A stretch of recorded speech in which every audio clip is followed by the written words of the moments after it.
బ్యాంకులో లోన్ తీసుకున్నాం, credit card billing issue ఉంది, లోన్ ఇష్యూస్ చాలా ఉన్నాయి, ఎవరు పట్టించుకోవట్లేదు, సెటిల్ చేయట్లేదు, రివార్డ్ పాయింట్స్ ఇష్యూ ఉన్నాయి, పట్టించుకోవట్లేదు. బ్యాంక్ అండి, బ్యాంకుల మీద బ్యాంకులు, ఐ మీన్ బ్రాంచుల మీద బ్రాంచులు పెట్టే విషయంలో కానీ, లోన్ల మీద లోన్లు మనం అడిగినా అడగకపోయినా మనని పీడించి మరీ ఇస్తారు కదా. లోన్లు ఏముంది, క్రెడిట్ కార్డులు కూడా అలాగే అంటగట్టేస్తున్నారు కదా. కానీ అక్కడ సమస్య వస్తే అసలు పట్టించుకోవట్లేదంటండి, ఎవరు కూడా సరిగా పట్టించుకోవట్లేదు అని చెప్పి. ఇంతకుముందు గవర్నమెంట్ బ్యాంకుల్లో ఎక్కువ ఉండేది, ప్రైవేట్ బ్యాంకులు అద్భుతంగా సర్వీస్ చేసేవాళ్ళని చెప్తున్నారు. రీసెంట్గా రిపోర్ట్ వచ్చిందండి. ఫేమస్ రిపోర్ట్స్ ఏమున్నా కానీ మనం షేర్ చేసుకుంటున్నాం కదా. Reserve bank integrated ombudsman scheme 24-25కి యాన్యువల్ రిపోర్ట్ వచ్చిందండి. ఈ రిపోర్ట్లో ఎంత శాతం పెరిగిందో తెలుసా? 13.5% కంప్లైంట్లు పెరిగినాయండి. అంటే పర్సంటేజ్ తక్కువగా అనిపిస్తూ ఉంటుంది కానీ లక్షల్లో అండి, 13 లక్షల కంప్లైంట్లు వచ్చినాయండి. ఏది ఒక్క సంవత్సరంలోనే 13 లక్షల కంప్లైంట్లు అంటే చిన్న విషయమా? సో మరి ఈ వీడియోలో మనకున్న బాధలు, పరిష్కారం అయ్యే పద్ధతులు, అలాగే పరిష్కారం కాకపోతే ఎక్కడికి వెళ్ళాలి, అక్కడ కూడా అవ్వకపోతే ఎక్కడికి వెళ్ళాలి అనేది అన్నీ కూడా వివరంగా డిస్కస్ చేద్దామండి. గుర్తుంచుకోండి, బ్యాంకు కూడా ఒక సంస్థే, ఒక కంపెనీ లాంటిదే. ఆ కంపెనీ ఒక ప్రోడక్ట్ మనకు అందిస్తున్నప్పుడు వాళ్ళు మనకు సర్వీస్ చేయాలి, మన బాధలు తీర్చాలి. గుర్తుంచుకోండి, ఒక కన్జ్యూమర్గా మీకు ఆ రైట్ ఉంది. ఆ రైట్ని మనం వాడుకోవట్లేదు. ఎక్కడైతే ప్రశ్నించే సమాజం ఉంటుందో అక్కడ వ్యవస్థలు బాగుంటాయి అంటారు కదండి. సో సమాజం మొత్తం ప్రశ్నించదు, మనమే ప్రశ్నించాలి, మనమే అడగాలి. అడగటం అంటే జస్ట్ కంప్లైంట్ పెట్టడం అండి, ఫాలోఅప్ చేయడం అండి, ఏముంది దానికి. కానీ చాలామంది మనలో నోరు మూసుకొని ఉండిపోతున్నామండి. ఇప్పుడు రిపోర్ట్ చెప్పాను 13 లక్షలని, అంటే వీళ్ళు ప్రశ్నించిన వాళ్ళు మాత్రమే. మనలో ప్రశ్నించిన వాళ్ళు ఎంతమంది? ప్రశ్నించడం అంటే ఆ బ్యాంకు పోర్టల్లోకి వెళ్ళి కంప్లైంట్ చేసిన వాళ్ళు ఎంతమంది? ఆర్బీఐ అంబుడ్స్మెన్కి చేసిన వాళ్ళు ఎంతమంది? ఆర్బీఐ ఈడీకి చేసిన వాళ్ళు ఎంతమంది? అక్కడ కూడా నచ్చకపోతే సిపి గ్రామ్స్కి చేసిన వాళ్ళు ఎంతమంది? చెప్పండి, లేదు కదా. సో ఇది వచ్చినప్పుడు మార్పు వస్తుంది. సరే, విషయానికి వచ్చేద్దామండి. పబ్లిక్ సెక్టార్ బ్యాంకులు ఒకప్పుడు బాగా ఎక్కువ ఉండేవి కంప్లైంట్లు, కానీ ఇప్పుడు ప్రైవేట్ సెక్టార్ బ్యాంకులు బాగా దూకుడు పెంచినాయి కదండి. ఏ విషయంలో? లోన్లు ఇచ్చే విషయంలోనూ, ఎక్స్పాన్షన్లోను సేమ్ కంప్లైంట్లు కూడా అంతే దూకుడుగా ఉన్నాయి. 37.3% కంప్లైంట్లు ప్రైవేట్ సెక్టార్ బ్యాంకుల్లో పెరిగినాయి, ఇక్కడే ఎక్కువ వస్తున్నాయి అని చెప్తున్నారండి. సో మరి ఈ రేంజ్లో పెరుగుదల ఉన్నప్పుడు ఇక్కడ చాలా సమస్యలు ఉన్నాయి, పరిష్కారాలు ఉన్నాయి, అన్నీ కూడా ఈ వీడియోలో డిస్కస్ చేసుకుందామండి. సో ప్రైవేట్ సెక్టార్ బ్యాంకులు ఎక్కువ ఉన్నాయి, పబ్లిక్ సెక్టార్ బ్యాంకులు తక్కువ ఉన్నాయనే సమాచారం పక్కన పెడితే, ఎక్కడైనా కానీ సమస్య ఉన్నప్పుడు ఏం చేద్దాం ఏంటి అనేది చూద్దాం. ముఖ్యంగా ఎక్కడ సమస్య వస్తుందంటే లోన్లు అండి. లోన్లు మనకి ఇచ్చేంత స్పీడ్గా సర్వీస్ చేయట్లేదండి. తర్వాత ఏదో ఇబ్బంది వచ్చింది, నేను అదే ఎగ్జాంపుల్, లోన్ క్లియర్ చేస్తాను రా బాబు అంటే ఒప్పుకోలేదండి. క్లోజింగ్ కూడా, అంటే ముందే క్లోజ్ చేయాలంటే ఇంత పర్సంటేజ్ కట్టాలన్నారు. ఇచ్చేటప్పుడు మాత్రం ఎప్పుడు కావాలంటే అప్పుడు క్లోజ్ చేసుకోవచ్చండి, జస్ట్ 6 నెలలు ఈఎంఐలు కడితే చాలండి, తర్వాత అసలు ఏ ఇబ్బంది ఉండదండి అన్నాడండి. ఆ మేనేజర్ కనీసం స్పందించట్లేదండి. అప్రూవల్ కోసం పెట్టాడంటాడు, పైనుంచి అప్రూవల్ కావాలంటాడు, అసలు ఎప్పుడు కూడా స్పందించలేదు. ప్రైవేట్ బ్యాంకే, హెచ్డిఎఫ్సి బ్యాంకే, ఇక్కడ దాచుకోవడం ఏముంది, మళ్ళీ దయాలేంటి పేర్లు కూడా అన్నీ హెచ్డిఎఫ్సి ఉంది, ఐసిఐసిఐ ఉంది, ఇంకా చాలా ఉన్నాయి. ఇక్కడ కామెంట్లో దయచేసి ఇక్కడికి వచ్చి మీరు ఒపీనియన్ పెట్టండి, మీ బాధ పెట్టండి, మీరు ఫైట్ చేసిన విధానం పెట్టండి, పరిష్కారం అయితే ఎలా చేసుకున్నారో కూడా పెట్టండి. దయచేసి మనం ఇలాంటివి గట్టిగా డిస్కస్ చేసుకుందామండి. సమస్యలు, పరిష్కారాలు నాకు చాలా ఇష్టమైన టాపిక్ అండి, ఎందుకంటే అందులో ఉన్నాను కాబట్టి. సో దయచేసి పెడితే చాలామందికి ఉపయోగపడతాయండి. సో మరి మొత్తం మీద వచ్చిన లక్షల ఫిర్యాదుల్లో ఏమున్నాయంటే, ఫస్ట్ లోన్ సెక్టార్ ఉంది, సెకండ్ వచ్చి క్రెడిట్ కార్డు రిలేటెడ్ ఉందండి. క్రెడిట్ కార్డుకి సంబంధించి రివార్డ్ పాయింట్స్ అంటారు, అదంటారు, ఇదంటారు, అది ఏమి ఉండదు, అంతా మోసం. రెండోది బిల్లింగ్ అండి, మనం ఖర్చు పెట్టని దానికి బిల్లింగ్ వచ్చేస్తుంది, ఒక్కోసారి ఎక్కువ బిల్లింగ్ వచ్చేస్తుంది.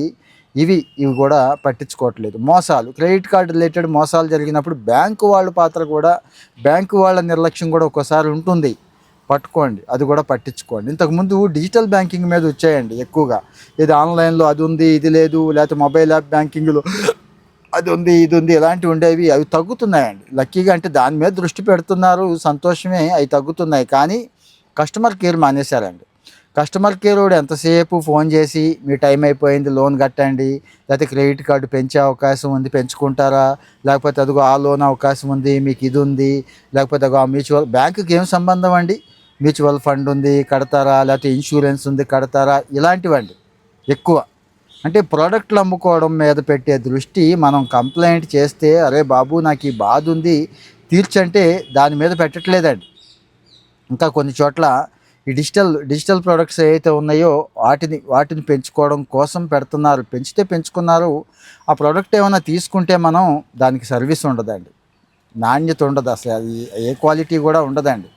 సో మరి ఈ హిడెన్ ఛార్జీలు కానీ, అధిక వడ్డీ రేట్లు అండి. ముందు చెప్పేటప్పుడు ఒక వడ్డీ రేట్ వేస్తాడు, తర్వాత ఇది పర్సనల్ కానీ, కార్ లోన్ కానీ, హౌసింగ్ లోన్ కానీ వేస్తాడు. ఎక్కువ 87% పైన ఇవే ఉన్నాయని చెప్పి ఈ రిపోర్ట్ చెప్తోంది. సో మరి ఏం చేయాలి ఏంటి అంటే ఇది చాలా ఇంపార్టెంట్. దయచేసి ఎంత వీలైతే అంతమందికి ఈ సమాచారం తెలిసేలా చేయండి. ఆర్బీఐ ఎప్పుడో గైడ్లైన్స్ ఇచ్చింది గుర్తుంచుకోండి దీనికోసం అని చెప్పి. ఎస్ఓపి ఉందండి, 2021లోనే దీనికోసం ఒక ఎస్ఓపి ఇచ్చారు. ఈ ఎస్ఓపి ఫాలో అవ్వండి దయచేసి. ముందే డైరెక్ట్గా ఆర్బీఐకి వెళ్ళొద్దు. ప్రతి బ్యాంకుకి ఒక కస్టమర్ కేర్ ఉంటుంది, గుర్తుంచుకోండి. ఫిర్యాదు ఇస్తే, సపోజ్ బ్యాంకులో రిటర్న్గా ఇస్తే స్టాంప్ వేయించి సంతకం పెట్టి కాపీ తీసుకోండి. అంతదాకా ఎందుకు అనుకున్నప్పుడు ఆన్లైన్ ఉంది కదండి, ఆన్లైన్లోకి వెళ్ళండి. బ్యాంకింగ్ కస్టమర్ కేర్ అని కొట్టండి. ఏది HDFC customer care, SBI customer care అలా వచ్చేస్తాయి.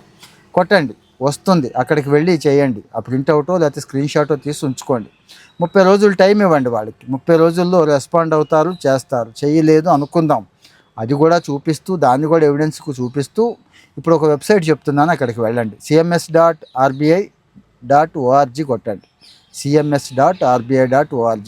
ఈ పోర్టల్లో ఆర్బీఐకి కంప్లైంట్ చేయండి. రిజర్వ్ బ్యాంకులకే బ్యాంక్ అంటాం కదండి, రిజర్వ్ బ్యాంక్ కంట్రోల్లో ఈ బ్యాంకులన్నీ ఉండాల్సిందే. వాళ్ళు కూడా గట్టిగా ఉన్నారు. ఇలాంటి ఫిర్యాదులు పరిష్కారం చేయడం కోసమే మంచి ఆఫీసర్లను వేసి ఒక మంచి టీం కూడా రిజర్వ్ బ్యాంకులో పనిచేస్తూ ఉంటుంది. కాబట్టి సరే, రిజర్వ్ బ్యాంకు వెళ్ళినా కానీ మనకు న్యాయం జరగలేదు, లేకపోతే బ్యాంకు కూడా ఏదో మాయ చేసేసాడు, వాళ్ళు కుమ్మక్కైపోయారు, అయ్యో ఉంటాయి కదా డౌట్లు. ఓకే, ఇక్కడ కూడా చూద్దాం. ఇక్కడ ఒక 30 రోజులు వీళ్ళకి టైం ఇవ్వండి. సాధ్యమైనంత వరకు 20 రోజులే తీసుకుంటున్నారు, 21 రోజుల్లో చేసేస్తున్నారండి.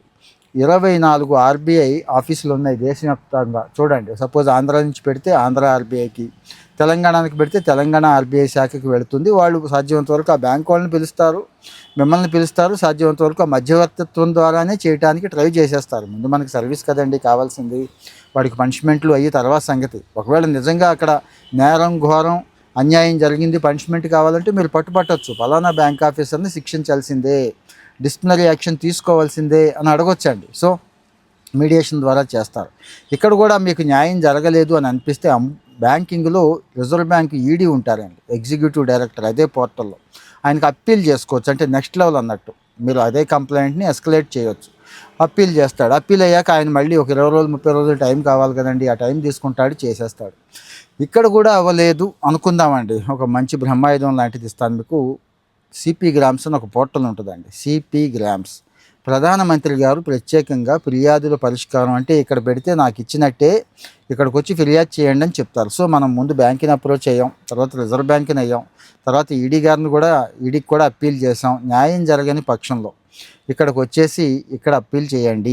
ఇక్కడ సిపి గ్రామ్స్లో ఫ్రెష్ కంప్లైంట్ రైజ్ చేయండి. అప్పీల్ లాంటిది ఒక రకంగా. ఇంతకుముందు అక్కడ పెట్టాను, నాకు ఇదిగో ఈ అన్యాయం జరిగింది, కానీ నాకు న్యాయం చేయండి అని పెడితే ఈసారి ఇంకాస్త హై లెవెల్ టీంకి వెళ్తుంది రిజర్వ్ బ్యాంకులో, గుర్తుంచుకోండి. ఆల్మోస్ట్ ఆల్ అంబుడ్స్మెన్కే వెళుతుందండి. వాళ్ళు గట్టిగా పట్టించుకుంటారు, చూస్తారు.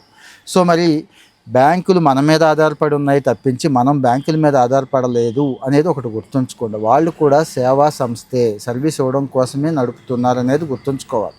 పాత రోజులు కాదండి, వెళ్ళి బ్యాంకు ముందు బ్యాంకులో నించొని ఒక రోజంతా ఒక 1000 రూపాయలు డ్రా చేసుకోవడానికో, ఒక 1000 రూపాయలు డీడీ తీసుకోవడానికో, డిపాజిట్ కట్టడానికి కూడా పూట నించోబెట్టిన రోజులు నాకు గుర్తున్నాయి. లక్కీగా ఇప్పుడు అవన్నీ పోయినాయి. కానీ ఇప్పుడు ఎంతైతే వేగం పెరిగిందో సమస్యలు కూడా అంతే వచ్చేస్తున్నాయి అండి. అంత పెద్ద పెద్ద సమస్యలు కూడా వచ్చేస్తున్నాయి. వాటికి పరిష్కారం మాత్రం ఉండట్లేదు. ఇక్కడ పరిష్కారం దొరుకుతోంది. సో మరి ఇది ఎలా అనిపించింది మీకు ఈ వీడియో? దయచేసి నేను మళ్ళీ నా రిక్వెస్ట్ ఏంటంటే మీ బాధలన్నీ కాస్త కామెంట్లో చెప్పండి ప్లీజ్. అలాగే సాధించుకున్న వాళ్ళు ఉంటారు కదా, పోరాడి సాధిస్తారు చూడండి, వాళ్ళు యోధులండి. వాళ్ళు మనందరికీ ఇన్స్పిరేషన్. బ్యాంకుల మీద నాకు ఈ సమస్య వచ్చింది, నేను ఇలా ఫైట్ చేశాను, ఇలా సాధించాను అనే వాళ్ళు కూడా మీ సక్సెస్ స్టోరీని ఇక్కడ పెట్టండి. ఇంకాస్త వివరంగా రాయగలిగితే పెట్టండి. నా నెంబర్ కూడా ఇస్తాను, షేర్ చేస్తానంటే నాకు షేర్ చేయండి. అవి కూడా షేర్ చేసుకుందాం, ఎక్కువ మందికి అవసరం. ఎందుకంటే పరిష్కారాల్లో ఉన్నాను కాబట్టి, పరిష్కారాల కోసం పనిచేస్తున్నాను కాబట్టి నాకు తెలుసు ఈ బాధలు ఏంటనేది. అయితే ఇది స్టేట్ గవర్నమెంట్ పరిధిలోకి రాదు, సెంట్రల్ పరిధిలోకి వస్తుంది కాబట్టి బ్యాంకింగ్ సెక్టార్ అంతా సెపరేట్గా పనిచేస్తూ ఉంటుంది. రిజర్వ్ బ్యాంక్ అనేది ఒకటి ఉంది కాబట్టి మనకి సమస్యలు ఉన్నప్పుడు, జెన్యూన్గా సమస్యలు ఉన్నప్పుడు బాధపడాల్సిన పని లేదు, గవర్నమెంట్ను ఎవరినో తిట్టుకోవాల్సిన పని లేదు. మనం ప్రయత్నం చేద్దాం, కలెక్టివ్గా చేద్దామని చెప్పడం నా ఉద్దేశం. సో మీ బాధ చెప్పండి, మీ సక్సెస్ స్టోరీ చెప్పండి, మీకున్న అనుమానాలు చెప్పండి. ఇంకా ఈ వీడియో మీద మీకేదైనా ఇంకా డౌట్స్ ఉంటే అవి కూడా చెప్పండి. సాధ్యమైనంత వరకు షేర్ చేయండి. ఎవరికి అవసరం అంటే ఎవరికి అవసరం ఉండదు, బ్యాంక్ అకౌంట్ ఉన్న అందరికీ కూడా షేర్ అయితే మంచిదని నా ఉద్దేశం అండి. Thank you.